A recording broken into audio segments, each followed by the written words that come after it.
Hi, Kyle here with FlexArm. In this week's Robotics and Manufacturing episode, take a look at a ready robot tending our 5-axis machine. So it first goes over and blows off those tool changers to make sure that there aren't any chips that could interfere with the connection while the cycle was running. Then it goes ahead and engages with the tool changer and opens the vise.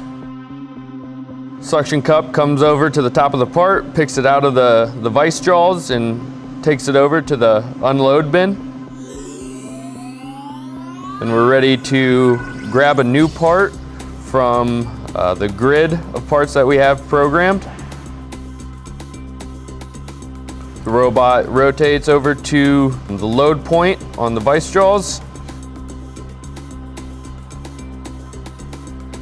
and comes back down to the other tool changer to clamp the vise jaws.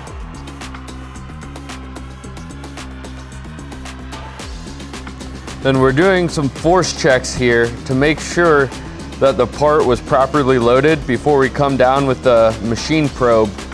Thanks for watching. In the upcoming weeks, we'll show some more detail on the specific components that we use to make this setup work.